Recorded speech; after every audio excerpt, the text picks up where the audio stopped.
Welcome to John Martin Talks, where we battle ignorance and apathy daily.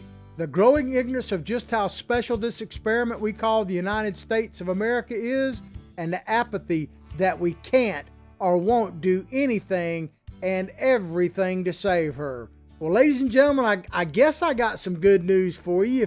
If you're troubled by 2020, you got less than 24 hours left in it, and 2021 comes here. But the bad news is 2020 turns 21 and is able to drink. So that makes you legal drinking age, I guess, at every pub or bar and casino in the United States of America. So I'm hoping that 2021 is not a drunken version of 2020, but who knows? But anyway, Happy New Year to you. I know it hadn't officially happened, but we here at JMT want to wish you a Happy New Year. Let me just tell you, this is not only our last show for 2020, but Lord willing, we'll be back on Monday for 2021, but we will not be doing a New Year's Day show tomorrow. We'll allow you to be at peace. I mean, I may post a few things. Who knows? I might even cut a video from my house or something like that. But JMT and our production staff is going to take a break tomorrow and ring in the new year tonight and celebrate tomorrow, or probably sleep in, right? Because we get up at like 4 o'clock in the morning to get ready for this show. So most likely I'll ring in. I'll be surprised if I actually see the new year officially come in till about 8 o'clock tomorrow morning. But we got a great show for you today. Some big breaking news. Senator Hawley, Josh Hawley, this great freshman senator from the state of Ohio, has come out and said that he will vote with Mo Brooks, the congressman from Alabama, and contest the election, or at least election results in several states, on January 6th, which is the day that Congress officially certifies the election for the next president of the United States. And so we'll give you details about that. And then there's a congressman that we're going to talk about in our second story that essentially is come out on CNN, a Republican congressman from Illinois, and we'll identify who he is in just a moment. You could probably guess if you follow politics very closely. He's a never-Trumper, but he's come out now and said that Trump is losing his base, challenging this election and everything, that he is beginning to lose his base, and I don't think it is quite what the headline makes it out to be. And then if we have time, we're going to do a little bit of reflections on 2020. Now, don't get all teary-eyed or whatever. We're not going to get into a lot of political stories. I'm mainly going to reflect a little bit on my own life, on JMT, what happened with the show during 2020, and a few big announcements that are coming in 2021. So hang in there. We'll get to it. But before we go anywhere or any further, I want to talk about our sponsor, Big Daddy Unlimited, otherwise known as BDU. We come to you live every day, Monday through Friday, or as close as we can get to it, as I like to say, live from Big Daddy Unlimited Studios, somewhere hidden in Gainesville, Florida. And they're our sponsor. In order to find out more about Big Daddy Unlimited and take advantage of factory direct pricing, because they are your Second Amendment headquarters, and I'll explain that in just a moment. No matter when you're watching the show or where you're watching the show, look above the video and you'll see a description to each show.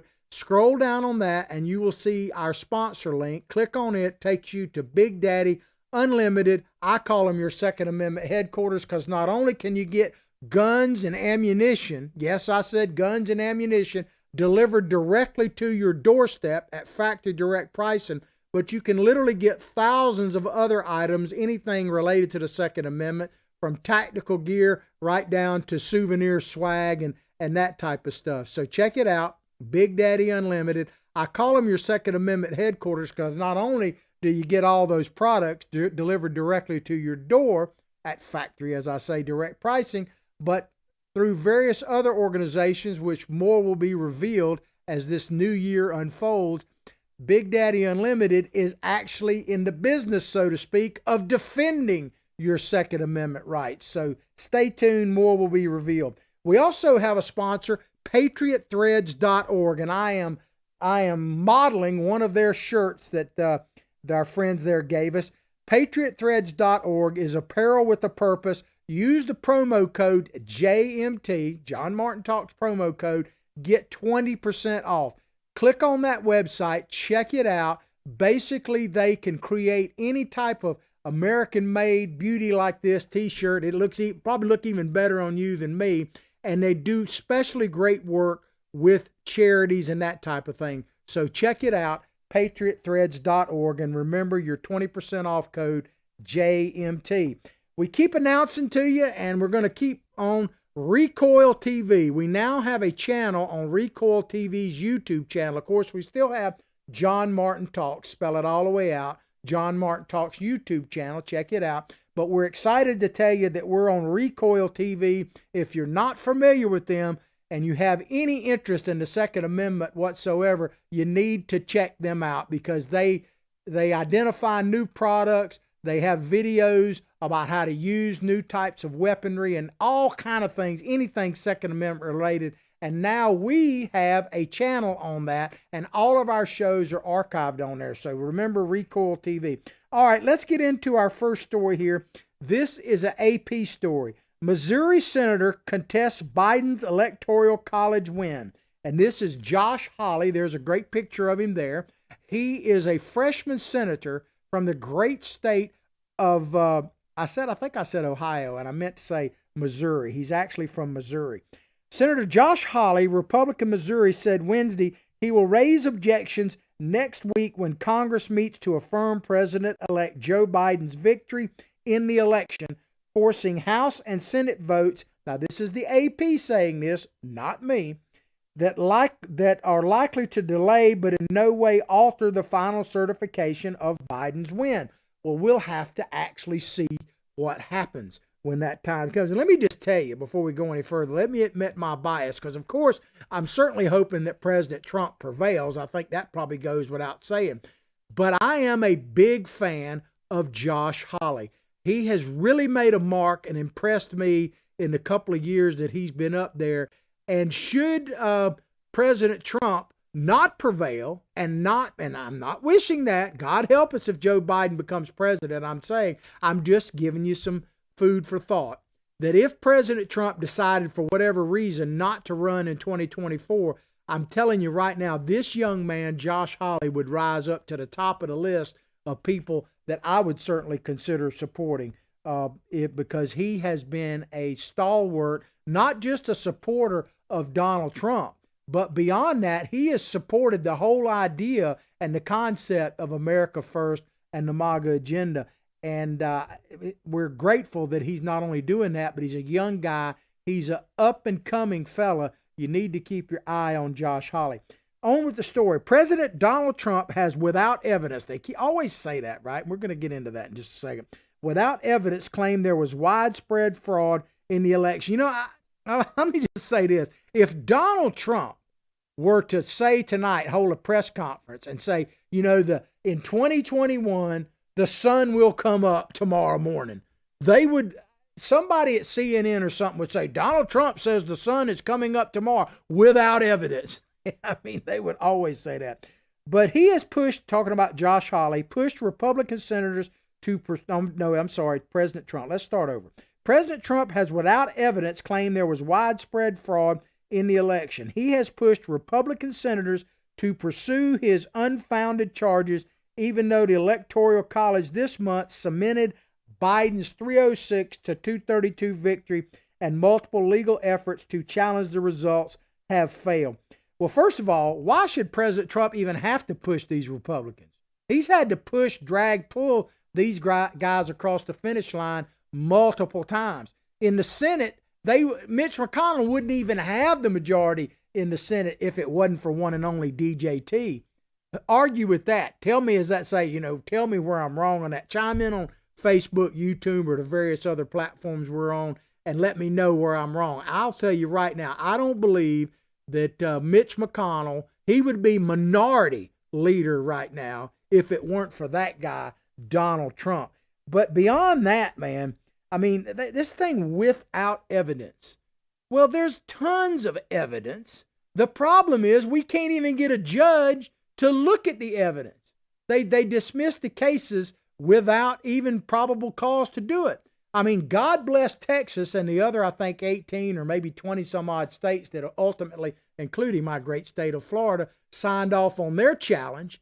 The Supreme Court, which has constitutionally supposed to take up any type of issues between the states, wouldn't even look at the evidence that Texas and the other attorney generals were putting forward. So how can they talk about without evidence when they won't even look at the evidence? It just chaps me in no uncertain terms when they talk about without evidence, when they won't even look at evidence. And what difference does evidence seem to make to the media and the mainstream media, the never-Trumpers and the Democrats? Because there's been plenty of evidence, and we're going to show you some in just a minute, that they just ignore totally.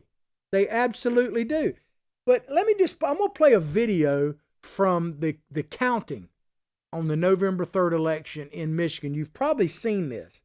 But I think this video, of all the different videos out there, and I'm not saying that it is hardcore evidence, but I think it kind of sums up the problem that a lot of Trump supporters, that a lot of Americans, that certainly I feel this way, have with the November 3rd election, the results, and the lack of actually, not the lack of evidence, but the lack of investigation. I think this video kind of sums up how a lot of us feel. It certainly does me. Check it out.